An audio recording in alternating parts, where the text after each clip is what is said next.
Thank you so much, Mr. Chairman. And to be clear, I'm not going to ask any questions of this witness because this witness has revealed that she has no intentions of answering questions. But instead, I'm going to ask some very basic questions really quickly of my colleague, Becca Ballant, if she will answer right or wrong, raping children.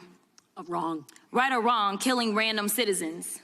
Definitely wrong. Right or wrong, enriching yourself as the sitting president of the United States. Definitely wrong. Okay, thank you, because The hearing between Jasmine Crockett and Pam Bondi caught fire, and the internet won't stop talking about it. Bondi, the Attorney General of the United States, simply refused to answer direct questions about Jeffrey Epstein and the connections with Trump. That's right. The person responsible for delivering justice in the country literally sat in the witness chair and decided she didn't need to answer anything. And Crockett, she didn't swallow that. Instead of continuing to ask questions to a wall, she turned her 5 minutes into a complete demolition, exposing everything the DOJ is trying to hide.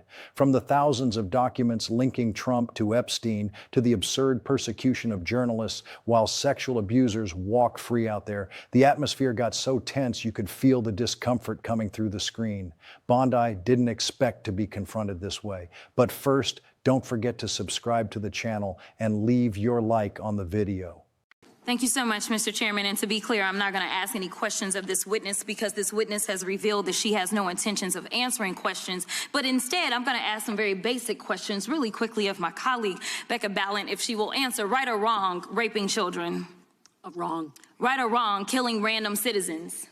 Definitely wrong. Right or wrong, enriching yourself as the sitting president of the United States. Definitely wrong. Okay, thank you, because I probably never would have got that with our witness. Our witness who somehow is a lawyer but does not understand how it works with witnesses. I'm not really sure what law school she went to and what all kind of cases she tried, but typically when you come into a space and somebody's a witness, then they sit there and they answer questions instead of asking questions. And then we also have this objection that we use as lawyers called non-responsive when a witness fails to actually answer the question. But nevertheless, let me address the survivors because that's exactly who they are. They are not victims, they are survivors. Let me say thank you for having more courage and moral clarity in your pinky fingers than the entire Department of Justice. We are currently the laughing stock of the world, partially because of the failed leadership within the DOJ as we see kings and queens falling everywhere around the world. But we don't know the basics of right and wrong in this country because it's not about partisanship.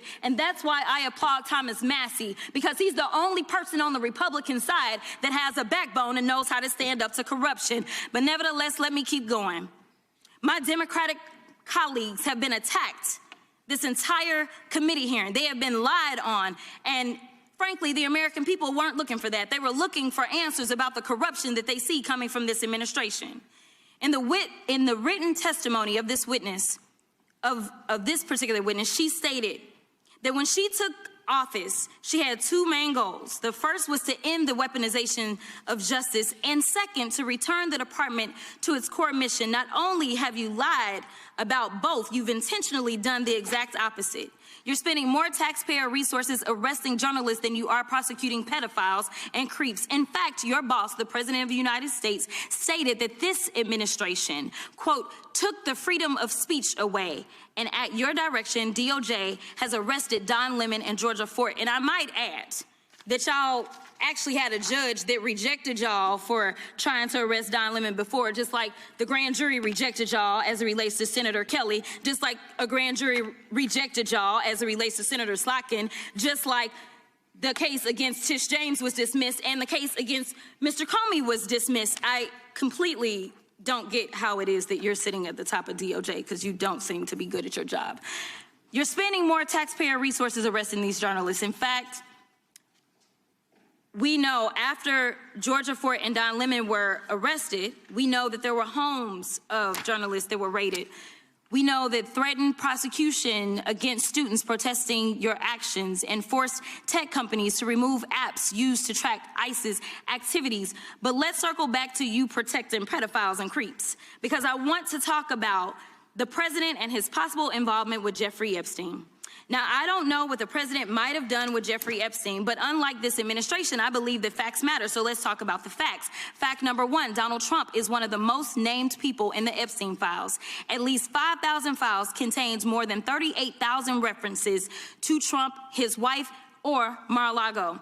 Fact number 2, Jeffrey Epstein and Ghislaine Maxwell made young girls available to Trump on multiple occasions. For example, according to this file, Ghislaine Maxwell presented a young girl to President Trump who spent more than 20 minutes apparently flirting with her.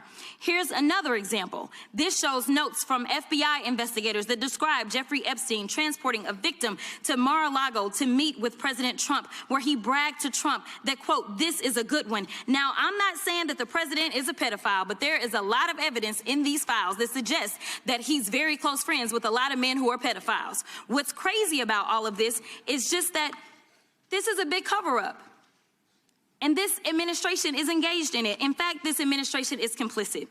But there are numerous others, like how the DOJ is attempting to obstruct justice in the investigation of the rogue agents who have murdered American citizens, or how the DOJ seized voter data from Fulton County in an attempt to steal the 2026 midterm elections, or how federal agents have Tom Homan on tape accepting a bribe and your agency killed the investigation, or how your agency is ready to give the president a $230 million payday, which is unconstitutional. The Constitution is clear. The president shall not receive any payment except his salary while in office. The fact of the matter is that you will be remembered as one of the worst attorney generals in history, an attorney general who has prioritized obstruction over justice, corruption over the law, fealty to the president over loyalty to the Constitution. And Mr. Chairman, I will yield. Gentlelady yields. Gentleman from Missouri is recognized. Excuse me, gentleman from Kansas, the Attorney General, former Attorney General, Mr. Schmidt is recognized. Thank you, Mr. Chairman, and General Bondi, thanks for being here. Did you have anything you wanted to say before we talk? I do. Thank you, Congressman. Thank you, my friend, for many years. I find it interesting that she didn't even want to try, Congresswoman Crockett, to ask any questions, because she certainly did not condemn her leader, Hakeem Jeffries, for taking money from Jeffrey Epstein after Epstein was convicted. And I will be brief to give you your time, Congressman. This is what she didn't want to talk about. Texas, from Cuba, convicted, homicide, arson, weapon offense. Convicted. You know, so what we Estrada, talking about? Convict Texas, some of these convicted, perpetrators that homicide. rape these women that are Chairman, sitting time behind you, time that belongs you to the refuse gentleman to even from acknowledge Kansas. they are here. Time belongs to the Texas. gentleman from Kansas. Mr. Chairman, could I have a few seconds You back bet, to make you up bet. for the yelling? Thank you. General, Thank did you have you, anything Congress. further to say? Texas, convicted of homicide. Cecil Joseph, from Dominican Republic. Texas, convicted for kidnapping, rape. Khalid Khan, from Afghanistan. That's why they want to talk about Epstein and not what's happening in their own state. Look, what we just witnessed goes far beyond a spectacular political confrontation. We're seeing in real time the complete Trumpism strategy to dismantle any form of accountability. And the key word here is not answering, because when Bondi systematically refuses to answer direct questions, she's not just being evasive. She's establishing a very dangerous precedent that people in positions of power can simply opt out of the democratic oversight process without consequences. And I need to talk about the tactical genius of what Crockett did here. She understood she was playing a rigged game, so she changed the rules. Instead of asking questions that would be dodged, she used her 5 minutes to create a permanent record in the congressional record, something that historians will cite decades from now when studying this dark period. She essentially documented for posterity the connections between power, corruption, and impunity that are being actively covered up.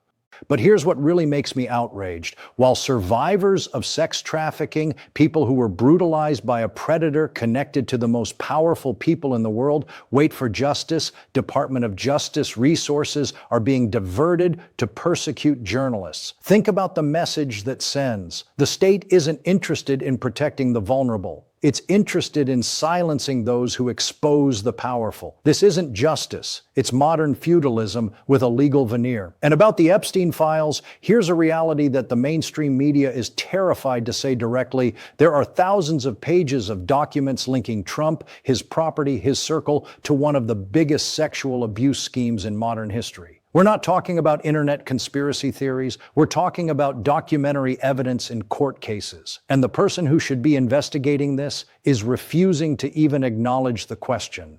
In the long term, this is about something much bigger than Trump or Bondi or even Epstein. It's about whether the United States is still a functioning republic or has become a kleptocracy where the law exists only to punish the weak and protect the connected. When the Attorney General can sit before Congress and simply opt out of democratic oversight, when journalists are targets while abusers walk free, when evidence is buried because it implicates the wrong people, we no longer have rule of law. We have rule of power. And that's exactly why moments like this matter so much, because Jasmine Crockett refused to pretend normalcy. She named what's happening for the record, for history, for anyone who still believes that words like justice and accountability mean something. So tell me in the comments, do you think there's still any path to real accountability, or have we reached the point where the system is completely captured? And more importantly, what do we do when the institutions that should protect us